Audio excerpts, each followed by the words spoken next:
नमस्कार दोस्तों, आज मैं आपके सामने रिच डैड पुअर डैड का 5वां चैप्टर पेश कर रहा हूं।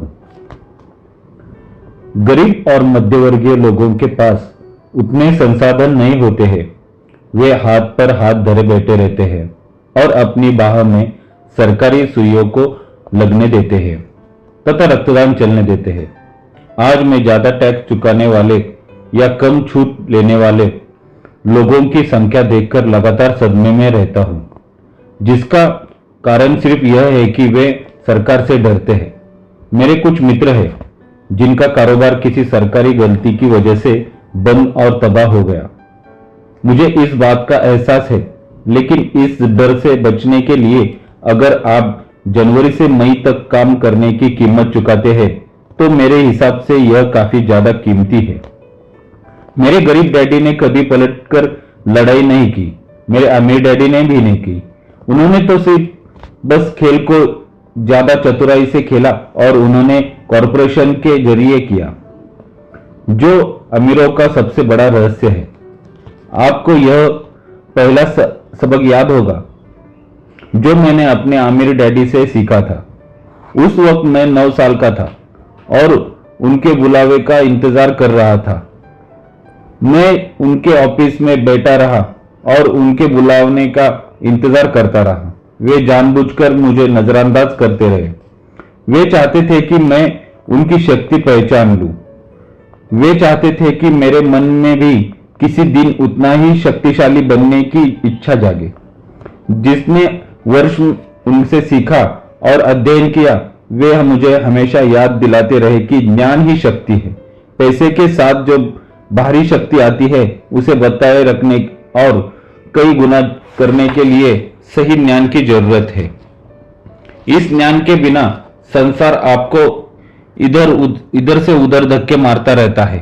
अमीर डैडी माइक और मुझे लगातार याद दिलाते थे कि सबसे ज्यादा डरावने आदमी बॉस या सुपरवाइजर नहीं, बल्कि टैक्स विभाग होता है। यदि आप प्रतिरोध नहीं करेंगे तो टैक्स विभाग आपसे हमेशा ज्यादा से ज्यादा टैक्स वसूल करेगा। पैसे के लिए काम करने के बजाय पैसे से अपने लिए काम कराने को पहला सबक शक्ति से बारे में है। अगर आप पैसे के लिए काम करते हैं तो आप शक्ति अपने नियोक्ता के हवाले कर देते हैं। अगर पैसा आपके लिए काम करता है तो आप शक्ति अपने पास रखते हैं और उसे नियंत्रित करते हैं। एक बार जब हमें यह ज्ञान मिल गया कि पैसे हमारे लिए काम करने में कितनी शक्ति है, तो इसके बाद वे चाहते थे कि हम वित्तीय दृष्टि से चतुर बने और किसी चीज या व्यक्ति को खुद को धक्के मारने की अनुमति ना दे। अगर आप अज्ञानी हैं तो आपका आसानी से डराया जा सकता है। अगर आपको ज्ञान है तो आप किसी बारे में बात कर रहे हैं तो आपके पास लड़ने का अवसर है। इसलिए वे चतुर टैक्स अकाउंटेंट्स और वकीलों को इतने पैसे देते थे। सरकार को टैक्स देने के बजाय इन लोगों को पैसे देना सस्ता पड़ता था। उनका मुझे सिखाया सबसे अच्छा सबक यह था, चतुर बनो ताकि कोई तुम्हें इधर उधर धक्के ना मार सके। वे कानून जानते थे क्योंकि वे कानून का पालन करते थे, और इसलिए भी क्योंकि कानून की जानकारी ना होना महंगा साबित हो सकता था। अगर आप जानते हैं कि आप सही है तो आप पलटकर लड़ने से नहीं घबराते हैं, भले ही आप रॉबिन हुड और उसके मेरी मैन गिरोह से लड़ रहे हो। मेरे उच्च शिक्षित डैडी मुझे हमेशा प्रोत्साहित करते थे कि मैं किसी बड़े कॉरपोरेशन में कोई अच्छी नौकरी खोजूं। वे कंपनी की सीढ़ी पर चढ़ने के लाभ गिनते थे। वे यह नहीं समझते थे कि कंपनी के कर्मचारी की तनख्वाह पर पूरी तरह निर्भर रहकर मैं एक आज्ञाकारी बन जाऊंगा जिसका जो चाहे दूध निकाल सकता है। जब मैंने आमिर डैडी को अपने डैडी की सलाह बताई तो वे बस हंस दिए। उन्होंने इतना ही कहा, क्यों ना सीढ़ी के मालिक बन जाओ। बचपन में मुझे यह समझ में नहीं आया था कि खुद के कॉरपोरेशन का मालिक बनने से आमिर डैडी का क्या मतलब था। यह एक ऐसा विचार था जो असंभव और भयावह लगता था। हालांकि मैं इस विचार से रोमांचित था। लेकिन मेरी अनुभवहीनता मुझे यह कल्पना नहीं करने दे रही थी कि किसी दिन वह लोग मेरी बनाई हुई कंपनी में काम करेंगे। मुद्दे की बात यह है कि अगर मेरे अमीर डैडी नहीं होते तो मैं शायद अपने शिक्षित डैडी की सलाह पर ही चलता। अमीर डैडी के बार बार याद दिलाने के कारण मेरे अपने कॉरपोरेशन का विचार जीवित रहा और मुझे एक अलग राह पर चलता रहा। 15-16 साल की उम्र में ही मैंने जान लिया था कि मैं उस रास्ते पर नहीं जाऊंगा जिसकी सलाह मेरे शिक्षित डैडी देते थे। मैं ही नहीं जानता था कि मैं यह कैसे करूंगा, लेकिन मैंने ठान लिया था कि मैं उस दिशा में आगे नहीं बढ़ूंगा जिससे मेरे अधिकतर सहपाठी जा रहे थे। इस फैसले ने मेरी जिंदगी बदल दी। जब मेरी उम्र 25 के आसपास हुई तब मुझे अमीर डैडी की सलाह में ज्यादा समझदारी नजर आने लगी। उस वक्त मैं मरीन क्रॉप से बाहर निकलकर जेरोक्स में काम कर रहा था। मुझे बहुत पैसे मिल रहे थे, लेकिन जब भी मैं अपने वेतन को देखता था मुझे हमेशा निराशा होती थी। कटौतियां बहुत ज्यादा होती थी और मैं जिनकी ज्यादा मेहनत कर रहा था वे उतनी ही बढ़ती जा रही थी। जब मैं ज्यादा सफल हुआ तो मेरे बॉस मेरे प्रमोशन और तनख्वाह बढ़ाने की बात करने लगे। यह सुनकर अच्छा लगा, लेकिन मैं अपने कानों में अमीर डैडी की यह आवाज भी सुन सकता था। तुम किसके लिए काम कर रहे हो? तुम किसे अमीर बना रहे हो? 1974 में जब मैं जेरोक्स का कर्मचारी था तभी मैंने अपना पहला कॉरपोरेशन बनाया और अपने खुद के काम पर ध्यान केंद्रित करना शुरू किया। मेरे संपत्ति वाले कॉलम में पहले से ही कुछ संपत्तियां थी, लेकिन अब मैंने संकल्प ले लिया था कि इस कॉलम को ज्यादा बड़ा बनाने पर ध्यान केंद्रित करूंगा। कटौतियां वाली तनख्वाहें को देखकर मुझे अमीर डैडी की वर्षों तक दी गई सलाह में ज्यादा समझदारी देखने लगी थी। अब मैं देख सकता था कि अगर मैं अपने शिक्षित डैडी की सलाह पर चला तो मेरा भविष्य क्या और कैसा होगा। कई नियुक्त तो महसूस करते थे कि अगर उनके कर्मचारी उनके खुद के काम पर ध्यान केंद्रित करें तो यह उनके कारोबार के लिए बुरा होगा, लेकिन मेरे मामले में इसका उल्टा हुआ। अपने खुद के काम पर ध्यान केंद्रित करने और संपत्तियां बनाने पर ध्यान एकाग्र करने से मैं बेहतर कर्मचारी बन गया। और क्योंकि जब मेरे पास एक लक्ष्य था, मैं सुबह जल्दी आता था और मेहनत से काम करता था, ज्यादा से ज्यादा पैसे कमाता था ताकि मैं उसे रियल एस्टेट में निवेश कर सकूं। हवाई में उस वक्त भाव तेजी से बढ़ रहा थे और भारी दौलत कमाने की संभावना मौजूद थी। मुझे जितना ज्यादा एहसास हुआ कि हम भारी आर्थिक तरक्की की शुरुआती अवस्था में है, मैंने उतनी ही ज्यादा जेरोक्स मशीनें बेची। मैंने जितनी ज्यादा मशीनें बेची, मैंने उतने ही अधिक पैसे कमाए और जाहिर है मेरे वेतन से उतनी ही ज्यादा कटौतियां हुई। यह प्रेरक था। कर्मचारी होने के जाल से बाहर निकलने के लिए मैं इतनी बुरी तरह बेताब था कि मैंने और ज्यादा मेहनत की ताकि मैं अधिक निवेश कर सकूं। 1978 में लगातार कंपनी के 5 शीर्षक शिल्पियों में से एक बन गया था। मैं चूहा दौड़ से बाहर निकलने के लिए बुरी तरह बेताब था। 3 साल से भी कम समय में हाल यह हो गया था कि मुझे जेरोक्स में जितनी कमाई हो रही थी उससे ज्यादा अपने रियल एस्टेट होल्डिंग कॉरपोरेशन से हो रही थी। अपने कॉरपोरेशन में अपनी संपत्ति वाले कॉलम में मैं जो पैसा बना रहा था वह मेरे लिए काम कर रहा था। उसके लिए मुझे दरवाजे खटखटाकर फोटो कॉपी और बेचने की जरूरत नहीं थी। अमीर डैडी की सलाह में मुझे ज्यादा समझदारी दिखने लगी। जल्द ही मेरी जायदादों से मिलने वालों कैश फ्लो इतना ज्यादा हो गया कि मेरी कंपनी ने मेरे लिए पहली पोर्श कार खरीद दी। जेरोक्स के बाकी सेल्फ पीपल्स को लगा कि मैं अपने कमीशन खर्च कर रहा हूं, मगर मैं ऐसा कुछ नहीं कर रहा था। मैं तो अपने कमीशनों को निवेश संपत्ति वाले कॉलम में कर रहा था। मेरा पैसा और ज्यादा पैसा कमाने के लिए कड़ी मेहनत कर रहा था। मेरी संपत्ति वाले कॉलम का हर डॉलर एक बढ़िया कर्मचारी था। ज्यादा कर्मचारी बनने के लिए कड़ी मेहनत कर रहा था और उसने अपने बॉस को एक नई पोर्च कार खरीद कर दी थी, वह भी टैक्स चुकाने से पहले $1 से। मैं जेरोक्स के लिए ज्यादा कड़ी मेहनत करने लगा। योजनाकार काम कर रही थी और मेरी पोर्च कार इसका सबूत थी। अपने अमीर डैडी से मैंने जो सबक सीखे उनका इस्तेमाल करके मैं कम उम्र में ही चूहा दौड़ से बाहर निकलने में सफल हुआ। यह उस बेहतरीन वित्तीय ज्ञान के कारण ही संभव हुआ जो मैंने अमीर डैडी के सबकों से हासिल कर लिया था। इस वित्तीय ज्ञान के बिना जिसे मैं वित्तीय बुद्धि को वित्तीय आयुक्त कहता हूं, वित्तीय स्वतंत्रता की मेरी राह ज्यादा मुश्किल होती। अब मैं दूसरों को इस उम्मीद में सिखाता हूं कि वे मेरे ज्ञान में से लाभ उठा सके।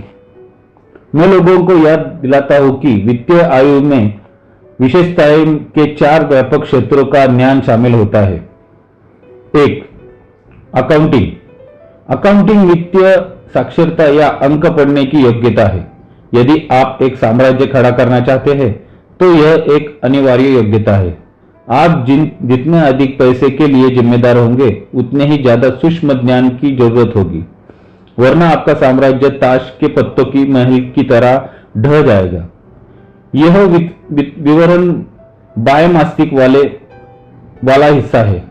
वित्तीय साक्षरता का मतलब है फाइनेंशियल स्टेटमेंट पढ़ने और समझने की योग्यता, जिसकी बदौलत आप किसी कारोबार की शक्तियों और कमजोरियों का पहचान कर सके।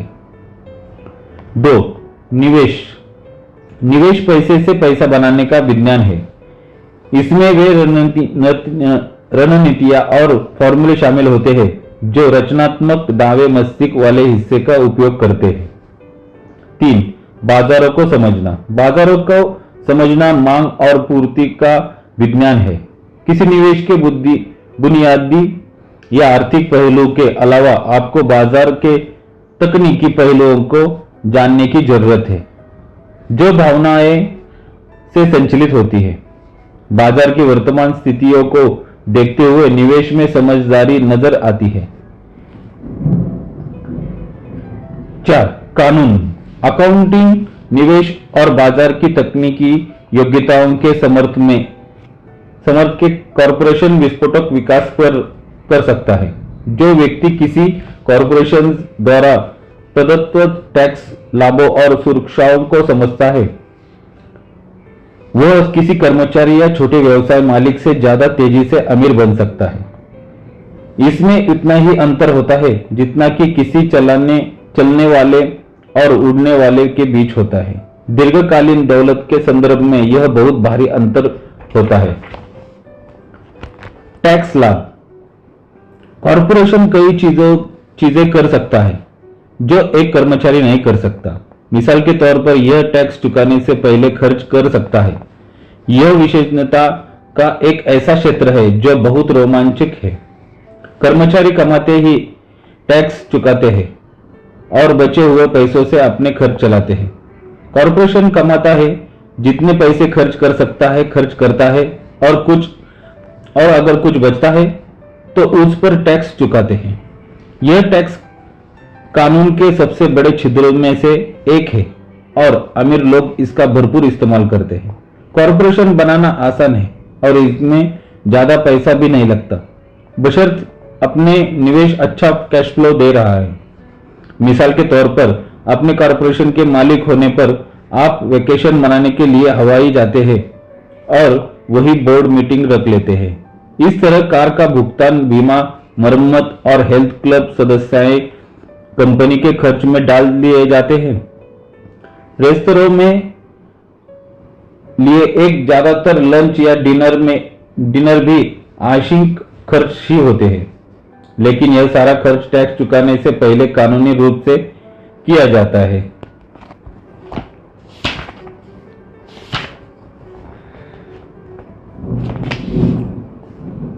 दोस्तों, अब मैं आपके सामने अध्याय 5 का सार बताने वाला हूं। सबक 5। अमीर लोग पैसों की आविष्कार करते हैं। रॉबर्ट दो विरोधी उदाहरण देते हैं।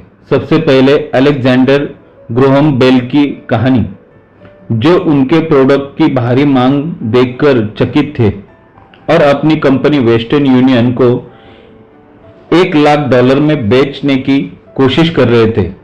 वेस्टर्न यूनियन इस अवसर को नहीं देख पाया और इसने बेल के प्रस्ताव को ठुकरा दिया। इस तरह अरबों डॉलर के एक उद्योग का उदय हुआ। दूसरा उदाहरण टीवी की न्यूज का था, जिनमें एक स्थानीय कंपनी की छटनी के बारे में बताया गया था और एक बर्खास्त मैनेजर अपनी नौकरी वापस लेने के लिए कैमरे के सामने गिड़गिड़ा रहा था। उसने अभी अभी एक मकान खरीदा था और उसे दहशत हो रही थी कि वह इसे गवा देगा। डर और आत्मशंका हम सभी में होती है। रॉबर्ट 1984 से पेशेवर रूप से ही सिखा रहे हैं और उन्होंने इसे हजारों लोगों तथा खुद में भी देखा है। हम सभी में जबरदस्त क्षमता होती है, लेकिन हम सभी में आत्मशंका भी होती है।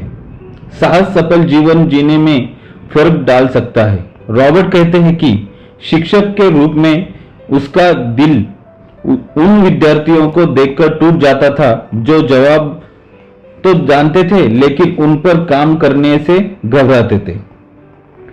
वित्तीय प्रतिभा के लिए तकनीकी ज्ञान के साथ ही साहस की भी जरूरत होती है। जोखिम लो, साहसी बनो, अपनी प्रतिभा से उस डर को शक्ति तथा चातुराई में बदल लो। ऐसी सलाह जो कुछ को आतंकित कर देती है, क्योंकि पैसे के मामले में बहुत सारे लोग इसे सुरक्षित तरीके से खेलते हैं। हमारे संसार में आगे कई परिवर्तन है और अपने वित्तीय आयु को कोई विकसित करने से आपको भविष्य के परिवर्तनों को दहशत से नहीं मिली, बल्कि रोमांच के चश्मे से देखने की अनुमति मिलती है। आप अवसरों को देखेंगे और उन पर काम करेंगे। उन लोगों के विपरीत जो आपके डर की वजह से हाशिए पर रह जाते हैं और दूसरों को साहस से आगे बढ़ते देखते हैं। 300 साल पहले जमीन दौलत थी, बाद में दौलत फैक्ट्रियों और उत्पादन में थी। आज दौलत जानकारी में है, लेकिन जानकारी प्रकाश की गति से पूरे संसार में उड़ती है। इसलिए परिवर्तन ज्यादा तीव्र तथा ज्यादा नाटकीय होंगे। एक मल्टी मिलियनियरों की संख्या में नाटकीय वृद्धि होगी। ऐसे लोग भी रहेंगे जो पीछे छूट जाएंगे। कुछ लोग पुराने विचारों को जकड़े रहेंगे और जूझते समय प्रौद्योगिक अर्थव्यवस्था को दोष देते हैं। वे यह नहीं देख पाते कि पुराने विचार की उनके सबसे बड़ी शत्रु है।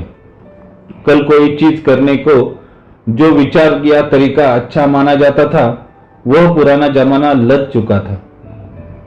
रॉबर्ट अपनी क्लास में अब आने वाली एक महिला का उदाहरण देते हैं, जिसे वे अपने आविष्कार की हुए कैश फ्लो बोर्ड गेम से सिखा रहे थे।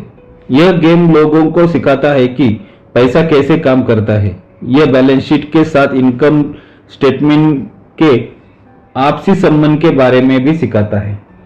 कुछ लोग इस गेम से प्रेम करते हैं, कुछ इससे नफरत करते हैं और बाकी मुद्दे की बात चूक जाते हैं। उनके उदाहरण में महिला को यह समझ नहीं आ रहा था कि जिन चीजों को वह सामान्यतः संपत्ति मानती थी, जिसे नाम वह उसके कैश फ्लो को नकारात्मक रूप से क्यों प्रभावित करती थी। उसने कई चुनौतियां कार्ड निकाले और उसका खेल भयंकर था। अंत में वह नाराज हो गई और उसने रिफंड मांग लिया। वह यह मानने को ही तैयार नहीं थी कि खेल उसकी मानसिकता की झलक दिखाता है। खेल सीखने सिखाने के शक्तिशाली साधन हैं, क्योंकि वे व्यवहार की झलक होते हैं और तुरंत फीडबैक देते हैं। बाद में रॉबर्ट को उस नाराज महिला के बारे में आगे की जानकारी मिली। वह शांत हो गई थी और खेल तथा अपने जीवन के बीच थोड़ा संबंध भी देखने लगी थी। उसने अपने तथा अपने पूर्व पति के पैसों पर कभी ध्यान नहीं दिया और उसकी वजह से उसे नुकसान हुआ था। कैश फ्लो गेम का उद्देश्य खिलाड़ियों को यह सिखाना है कि वे नए तथा विभिन्न वित्तीय विकल्प सोचे और बढ़ाएं। कुछ लोग यह काम आसानी से कर लेते हैं, बाकी जूझते हैं। जिनका वित्तीय मस्तिष्क सुजात्मक होता है वे सबसे तेजी से चूहा दौड़ से बाहर निकल जाते हैं। इस खेल को खेलने वाले कुछ लोगों के पास बहुत सा पैसा होता है, लेकिन उन्हें यह समझ नहीं आता कि वे इसका क्या करें। यह जीवन में भी सच है। इस खेल को खेलने वाले कुछ लोग शिकायत करते हैं कि उन्हें सही कार्ड नहीं मिल रहे हैं और वे वहां बस बैठे रहते हैं। कुछ को एक भारी अवसर वाला कार्ड मिल जाता है, लेकिन उनके पास उस पर काम करने के लिए पैसे नहीं होते, और दूसरों के पास पैसे भी होते हैं, उन्हें एक बेहतरीन कार्ड भी मिल जाता है, लेकिन वे उस अवसर को नहीं देख पाते जो मौजूद होता है। ये सारे व्यवहार असल जीवन में भी होते हैं। वित्तीय बुद्धि का मतलब है ज्यादा विकल्प होना, अवसर उत्पन्न करने वाले तरीके सोचना या स्थितियों को इस तरह बदलना ताकि वे आपके पक्ष में काम करें। भाग्य को बनाया जाता है, इसलिए जाकर अपना भाग्य बनाएं। पैसा जो असली नहीं होता, बल्कि सिर्फ वह होता है जिसे मानने के लिए हम सहमत होते हैं। हमारी सबसे बड़ी सम्मति नहीं है, हमारी सबसे बड़ी संपत्ति तो हमारा मस्तिष्क है। इसे अच्छी तरह प्रशिक्षित करें। विचारों और अनुबंधों के दम पर ही करोड़ों डॉलर कमाए जा सकते हैं। हर महीने थोड़े पैसे बचाना एक दमदार विचार है, लेकिन इससे आप वास्तविकता के प्रति अंधे हो सकते हैं और विकास के ज्यादा महत्वपूर्ण अवसरों को चूक सकते हैं। 1990 के दशक में शुरुआत फिनिक्स की अर्थव्यवस्था बहुत खराब थी। रॉबर्ट और उनकी पत्नी किम की रियल एस्टेट में निवेश करके इसका लाभ लिया। उन्होंने एक उदाहरण दिया कि उन्होंने $75,000 मूल्य का एक घर $20,000 में खरीद लिया, जिसके डाउन पेमेंट के लिए उन्होंने एक मित्र से $200 के ब्याज पर $2,000 उधार लिए। जब खरीद अंतिम रूप ले रही थी तो उन्होंने एक विज्ञापन दिया जिसमें $75 के मकान को केवल $60,000 में बेचने का प्रस्ताव था, और वह भी बगैर किसी डाउन पेमेंट के। जैसे ही मकान कानूनी रूप से उनका हुआ, उन्होंने चंद मिनटों में ही इसे बेच दिया। हर व्यक्ति खुश था और खरीदार से प्रॉमिसरी नोट के रूप में रॉबर्ट की संपत्ति वाले कॉलम में $40,000 उत्पन्न हो गए। 10% ब्याज पर कैश फ्लो में हर साल $4,000 आने लगे और उनकी आमदनी बढ़ गई। कुल कामकाजी समय 5-6 घंटे। और अगर खरीदार अंततः भुगतान ना कर पाए तो वे घर को जब्त करके दोबारा बेच देंगे। यह हर महीने टैक्स के बाद बचत करने की रणनीति से ज्यादा लाभकारी था। यह कानूनी है। इस्रो कंपनी भुगतान की सर्विसिंग को संभालती है और रॉबर्ट या किम छतों या टॉयलेटों की मरम्मत के सिरदर्द से बचे रहते हैं, क्योंकि खरीदार खुद मकान का मालिक होता है। कुछ साल बाद फिनिक्स का बाजार उड़ गया और अब वहां ज्यादा अच्छे सौदे भी नहीं मिल सकते थे, इसलिए वे आगे बढ़ गए। आप जहां हैं वहां बाजार की परिस्थिति अलग हो सकती है, इसलिए हो सकता है कि यह रणनीति आपके लिए काम ना करे, लेकिन यह उदाहरण बताता है कि इस तरह एक सरल वित्तीय प्रक्रिया से लाखों डॉलर कमाए जा सकते हैं, और वह भी बहुत कम पैसे तथा जोखिम के साथ। यह इस बात का उदाहरण है कि पैसा और कुछ नहीं, केवल अनुबंध है। आप क्या ज्यादा पसंद करेंगे, कड़ी मेहनत करना, टैक्स ले देना और बचे हुए पैसों से बचत करना, जिससे किसी तरह की बढ़ोतरी पर ज्यादा दोबारा टैक्स लगेगा, या फिर अपनी वित्तीय बुद्धि को विकसित करने में समय लगना। बाजार ऊपर जाते हैं और नीचे आते हैं, निवेश आते हैं और जाते हैं। संसार आपको जीवन में एक बार मिलने वाले अवसर हमेशा थमाता रहता है, आपको तो बस उन्हें देखने की जरूरत होती है। रॉबर्ट पोर्टलैंड आरेगांव में गिरे बाजार में $45,000 में एक मकान खरीदने का उदाहरण देते हैं, जिसे उन्होंने बहुत कम मुनाफे में पर किराए पर दिया था। लेकिन एक साल बाद बाजार में उछाल आ गया और वे इसे $95,000 में बेच देते हैं।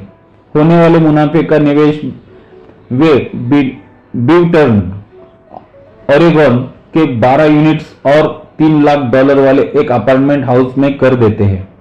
2 साल बाद वे उन्हें भी बेच देते हैं और मुनाफे को फिनिक्स में 30 यूनिट वाली एक अपार्टमेंट इमारत को खरीदने में लगा देते हैं। यह अपार्टमेंट $8,75,000 का है। कुछ साल बाद एक निवेशक ने इसे खरीदने के लिए $12 लाख का प्रस्ताव रखा। यह उदाहरण बताता है कि किस तरह एक छोटी राशि एक बड़ी राशि बन सकती है। आप अपनी वित्तीय बुद्धि को जितना ज्यादा विकसित करते हैं, जिसमें समय लगता है, आपको उतने ही ज्यादा अवसर मिलेंगे। रॉबर्ट का दर्शन अपने संपत्ति वाले कॉलम में बीज बोना है। छोटी शुरुआत करें और बीज बोए। कुछ उगते हैं, कुछ नहीं उगते हैं। कुछ छोटे निवेशों से मिलेनियम में बदल जाते हैं। और किम के पास रॉबर्ट एक स्टॉक पोर्टफोलियो भी है, जहां वे ज्यादा जोखिम वाली निजी कंपनियों को खरीदते हैं जो सार्वजनिक होने वाली होती है। यह एक जोखिम है, लेकिन आप अपनी वित्तीय बुद्धि को जितना ज्यादा विकसित करते हैं, जोखिम उतना ही कम हो जाता है। आप जितने ज्यादा चतुर होते हैं, संभावना को हराने के आपके अवसर उतने ही बेहतर होते हैं। कुछ लोग यह तर्क दे सकते हैं कि इनके इलाके में रियल एस्टेट में कोई सौदे नहीं है, लेकिन रॉबर्ट ने कहा था कि हर जगह बेहतरीन अवसर होते हैं, उन्हें तो बस लोग देख नहीं पाते हैं। ज्यादातर लोग अपने सामने के अवसरों को पहचानने के लिए वित्तीय दृष्टि से प्रशिक्षित नहीं होते हैं। जब आप अपना वित्तीय IQ विकसित करते हैं और इसका इस्तेमाल करते हैं, तो मजे करने की याद रखें। कई बार आप जीतेंगे, कई बार आप हारेंगे, लेकिन हमेशा मजे करें। हारने से ना डरे, क्योंकि असफलता सफलता की प्रक्रिया का हिस्सा है। निवेशक 2 तरह के होते हैं। एक, जो किसी रियल आउटलेट से पैकेज निवेश खरीदते हैं, जिसे वित्तीय नियोजक, और 2, जो निवेश को सृजन करते हैं, इन्हें पेशेवर निवेशक भी कहा जाता है। रॉबर्ट क्या कहते हैं, क्या कह रहे थे? अब सोच विचार करने का समय है। खुद से पूछे, रॉबर्ट इस उदाहरण में क्या कह रहे हैं और वे ऐसा क्यों कहते हैं। इस खंड में आपको रॉबर्ट के साथ सहमत या असहमत होने की जरूरत नहीं है। लक्ष्य तो यह समझाना है कि रॉबर्ट क्या कह रहे हैं। याद रखें, यह पाठ्यक्रम सहयोगी और समर्थक बनने के लिए तैयार किया गया है। 2 दिमाग एक से बेहतर होते हैं। अगर आप रॉबर्ट की कई बात को नहीं समझ पाते हैं, तो संकोच ना करें, समझने में मदद मांगे। ये हर उदाहरण पर बातचीत करने का समय निकालें, अब जब तक कि आप इसे समझ ना लें। प्रायतः असल संसार में स्मार्ट लोग आगे नहीं निकलते हैं, बल्कि साहसी लोग आगे निकलते हैं। अभी दोस्तों, मैं अध्याय 6 का आपको सार सुना रहा हूं, जो रॉबर्ट टी कियोसाकी ने कहा है। सबक 6, सीखने के लिए काम करें, पैसे के लिए काम न करें। कुछ साल पहले एक पत्रकार ने सिंगापुर में रॉबर्ट को इंटरव्यू लिया था। बातचीत के दौरान उसे बताया कि वह भी उनकी तरह बेस्ट सेलिंग लेखक बनना चाहता है, लेकिन उसके उपन्यास जो सबकी राय में उत्कृष्ट थे कभी कहीं नहीं पहुंच गए। रॉबर्ट ने सुझाव दिया कि वह बिक्री प्रशिक्षण का कोर्स कर ले। इससे रिपोर्टर को बुरा लग गया, जिसने कहा कि वह अंग्रेजी साहित्य में एमए और बेचना सीखने से उसे कैसे मदद मिल सकती है। दरअसल वह सेल्फ पीपल से नफरत करती थी। जब रॉबर्ट ने यह कहा कि वे सबसे अच्छा लिखने वाले लेखक नहीं हैं बल्कि बेस्ट सेलिंग लेखक है, तो उसने जवाब दिया कि वह कभी इतना नीचे नहीं गिरेंगी कि बेचना सीखे और इंटरव्यू छोड़कर चली गई। हमारे चारों तरफ ऐसे प्रतिभाशाली लोग हैं जो वित्तीय दृष्टि से जूझते रहते हैं। उस रिपोर्टर की तरह एक व्यावसायिक परामर्शदाता के शब्दों में वे महानता से बस एक योग्यता की दूरी पर होते हैं। इसका मतलब यह है कि हम में से बहुत ज्यादा लोग विशेषज्ञता हासिल कर लेते हैं। अगर हम बस एक और योग्यता सीख ले और हमसे माहिर बन जाए तो हमारी आमदनी में भारी उछाल आ जाएगा। जब पैसे की बात आती है तो ज्यादातर लोग जो एकमात्र योग्यता जानते हैं वह है कि कड़ी मेहनत करना। अगर वह रिपोर्टर विज्ञापन की कॉपीराइटिंग तथा बिक्री में कोर्स कर लेती है और उसके बाद किसी विज्ञापन एजेंसी में नौकरी कर लेती तो वह सीख जाती कि करोड़ों डॉलर का मुफ्त प्रचार कैसे करना है। एक ऐसी योग्यता जिसका इस्तेमाल यह अपने अगले उपन्यास को बेस्ट सेलर बनाने के लिए कर सकती थी। जब रॉबर्ट ने अपनी पहली पुस्तक लिखी, if you want to be rich and happy don't go to school, तो एक प्रकाशक ने सुझाव दिया कि वे इसके शीर्षक को बदलकर द इकोनॉमिक्स ऑफ एजुकेशन कर ले। लेकिन रॉबर्ट जानते थे कि यह शीर्षक नहीं बिकेगा। हालांकि वे शिक्षा के पक्ष धरले हैं, लेकिन फिर भी उन्होंने विवादास्पद शीर्षक चुना क्योंकि वे जानते थे कि इसकी वजह से वे ज्यादा टीवी और रेडियो शो में पहुंच सकते हैं, और यह कामयाब हुआ। जब उन्होंने 1969 में यूएस मर्चेंट मरीन एकेडमी से पढ़ाई पूरी कर ली तो उन्हें स्टैंडर्ड ऑयल टैंकर फ्लीट पर थर्ड मेट की नौकरी लग गई थी। वेतन ठीक था और साल में 5 महीने की छुट्टियां थी। यह एक अच्छा करियर हो सकता था, लेकिन 6 महीने के बाद रॉबर्ट ने मरीन कॉर्प में शामिल होने तथा विमान उड़ाना सीखने के लिए नौकरी छोड़ दी। विशेषज्ञता बनने के लिए बजाय, जैसा बहुत सारे लोग करते हैं जिनमें गरीब डैडी भी शामिल थे, रॉबर्ट ने नई योग्यताएं सीखने पर जोर दिया। अमीर डैडी ने प्रोत्साहित किया कि वे बहुत सारी चीजों के बारे में थोड़ी थोड़ी जानकारी रखें। इसलिए रॉबर्ट और उनके मित्र माइक ने बड़े होते समय ढेर सारे अनुभव हासिल करने के लिए इतनी सारी नौकरियां की थी। गरीब डैडी को स्टैंडर्ड ऑयल की नौकरी छोड़ने का निर्णय ही समझ नहीं आया। वे सोच रहे थे कि रॉबर्ट शिप ऑफिसर बनने के लिए स्कूल गए थे, लेकिन अमीर डैडी जानते थे कि रॉबर्ट अंतरराष्ट्रीय व्यापार के बारे में सीखने के लिए स्कूल गए थे, और वे यह सीखने के लिए मरीन कॉर्प के गए थे कि फौज का नेतृत्व कैसे किया जाता है। इस नेतृत्व योग्यता ने उन्हें बाद में अच्छा लाभ पहुंचाया, चाहे सामने कोई भी व्यवसाय रहा हो। 1973 में रॉबर्ट ने अपने कमीशन से इस्तीफा दिया और जेरोक्स में भी बिक्री की नौकरी कर ली। हालांकि वे संकोची व्यक्ति थे, वास्तव में वे संकोची थे, इसकी वजह से ही उन्होंने यह नौकरी की। जेरोक्स देश के सर्वश्रेष्ठ बिक्री प्रशिक्षण कार्यक्रमों में से एक चलती थी और वहां रॉबर्ट ने दरवाजे खटखटाने तथा होने के लिए अपने डर से मुक्ति पाई।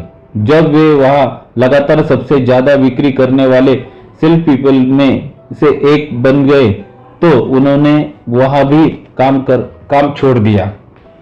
रॉबर्ट ने 1977 में अपनी पहली कंपनी शुरू की। वे सुदूर पूर्व में बने वॉलेट न्यूयॉर्क वेयरहाउस तक शिप कराते थे और बेचते थे। वह उनके पंखों की परीक्षा का वक्त था। वे अब भी अंतर्राष्ट्रीय स्तर पर यह व्यवसाय करते हैं।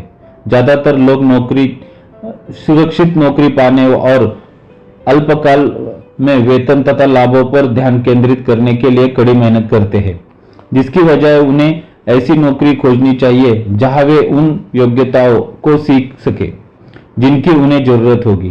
क्या लोग यह देख रहे हैं कि वे किधर बढ़ रहे हैं, या फिर वे अपने अगले वेतन के चेक तक ही देख पा रहे हैं? अपनी पुस्तक द रिटायरमेंट मिथ में कैग एक्स लिखते हैं कि कई चुनौतियां रिटायर होने वाले ज्यादातर लोगों का इंतजार कर रही है और वे ज्यादातर लोगों की वास्तविकता की डरावनी तस्वीर पेश करते हैं। रॉबर्ट एक दीर्घकालीन दृष्टिकोण रखने की सलाह देते हैं। पैसे और सुरक्षा की खातिर काम करने के बजाय दूसरी योग्यता सीखने के लिए दूसरी नौकरी कर ले। कई लोग इसका प्रतिरोध करते हैं क्योंकि वे परिवर्तन के लिए तैयार नहीं होते हैं, लेकिन यह जिम जाने जैसा है। हो सकता है कि आपको शुरुआत करने के लिए खुद को राजी करना पड़े, लेकिन व्यायाम खत्म होने पर आपको खुशी होगी कि आपने ऐसा किया। अगर आप कोई नई चीज सीखने की मेहनत करने के लिए अनिश्चित होते हैं और इसकी बजाय अपने क्षेत्र के भीतर बेहद विशेषज्ञ बनने पर जोर देते हैं, तो यह सुनिश्चित करें कि आप किसी यूनियन वाली कंपनी में ही नौकरी करें, वरना आपकी विशेषज्ञता पूर्ण योग्यताएं आपके क्षेत्र के बाहर बेकार हो सकती है। संसार गुणी गरीब लोगों से भरा हुआ है। उन्हें सफल होने के लिए मैकडॉनल्ड्स के बिजनेस सिस्टम जैसी ज्यादा योग्यताएं सीखनी चाहिए। गरीब डैडी चाहते थे कि रॉबर्ट विशेषज्ञता हासिल करे, हालांकि यह उनके खुद के जीवन में ज्यादा अच्छी तरह कामयाब नहीं रहा था। वे यह कभी नहीं समझ पाए कि आप जितने ज्यादा विशेष बनते हैं, आप जितने ज्यादा फंस जाते हैं और उस विशेषता पर निर्भर हो जाते हैं। दूसरी तरफ आमिर डैडी ने माइक और रॉबर्ट को प्रोत्साहित किया कि खुद को तैयार करें तथा व्यवसाय के बहुत सारे अलग अलग क्षेत्रों के बारे में जानकारी हासिल करें। द्वितीय विश्व युद्ध वाली पीढ़ी एक कंपनी से दूसरी कंपनी तक फुदकने को बुरा मानती थी। आज इसे चतुराई भरा माना जाता है। इसे आपको ज्यादा सीखने में मदद मिलती है और लंबे समय में लाभ होता है। सफलता के लिए आवश्यक मुख्य प्रबंधक योग्यताएं हैं: कैश फ्लो का प्रबंधन, 2 सिस्टम का प्रबंधन और 3 लोगों का प्रबंधन। बिक्री और मार्केटिंग सबसे महत्वपूर्ण विशेषकृत योग्यताएं हैं। संप्रेषक योग्यताएं जैसे लिखना, बोलना और सौदेबाजी करना सफल जीवन के लिए अत्यंत महत्वपूर्ण है। ये वे योग्यताएं हैं जिन पर रॉबर्ट लगातार काम करते हैं, अपना ज्ञान बढ़ाने के लिए कोर्स करते हैं या शैक्षणिक संसाधन खरीदते हैं। बेचने और मार्केटिंग की योग्यताएं ज्यादातर लोगों के लिए मुश्किल होती है, खासतौर पर उनकी अस्वीकृता के डर के कारण। आप संप्रेषण करने, सौदेबाजी करने और अस्वीकृता के लिए डर को संभालने में जितने बेहतर होते हैं, जीवन उतना ही ज्यादा आसान होता है।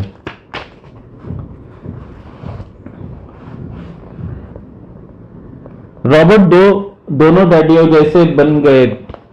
एक कट्टर पूंजीपति जो पैसे बनाने के लिए खेल से प्रेम करते हैं और सामाजिक दृष्टि से जिम्मेदार शिक्षक जो अमीरों और गरीबों के बीच की हमेशा चौड़ी होती खाई के बारे में गहराई से चिंतित होते हैं।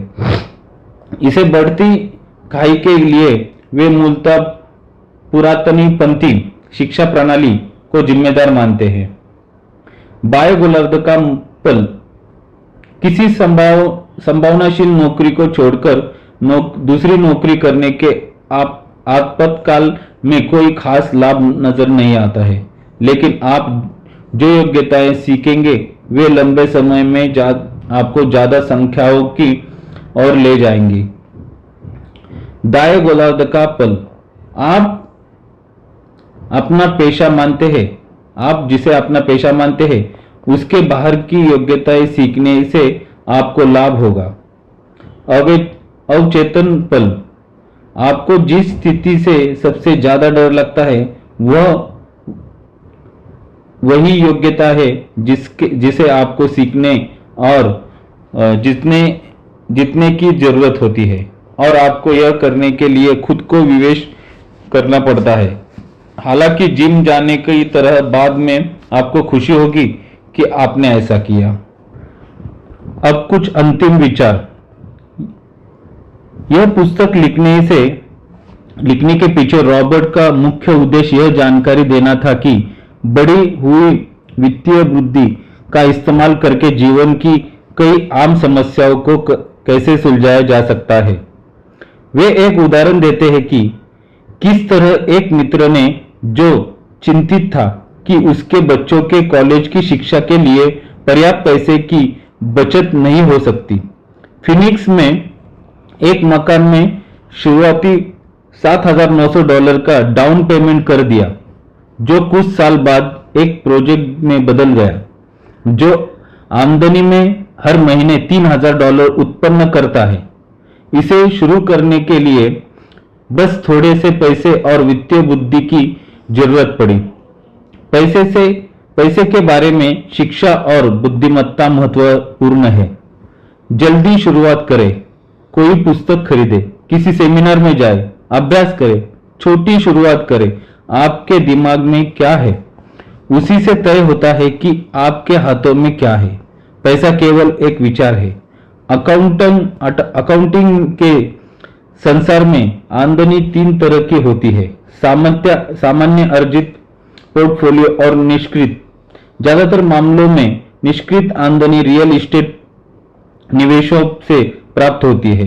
पोर्टफोलियो आमदनी वह है जो शेयरों और बॉन्ड जैसे पेपर एंड से प्राप्त होती है। टैक्स अर्जित आमदनी पर सबसे ज्यादा और निष्क्रिय आमदनी पर सबसे कम लगता है।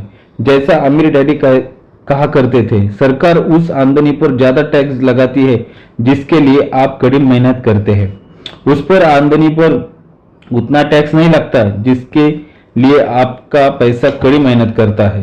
रॉबर्ट की दूसरी पुस्तक rich dad cash flow cord में वे व्यवसाय के संसार के 4 प्रकार के लोगों के बारे में बताते हैं। रिच डैड सीरीज की तीसरी पुस्तक rich dad's guide to investing में रॉबर्ट अर्जित आय को निष्क्रिय और पोर्टफोलियो आय में बदलने में महत्वपूर्ण ज्यादा विस्तार से बात करते हैं। धन्यवाद दोस्तों, ये पुस्तक खत्म हो गई। अगर आपको पसंद आई हो तो हमारे चैनल को सब्सक्राइब करें, लाइक करें, शेयर करें। धन्यवाद।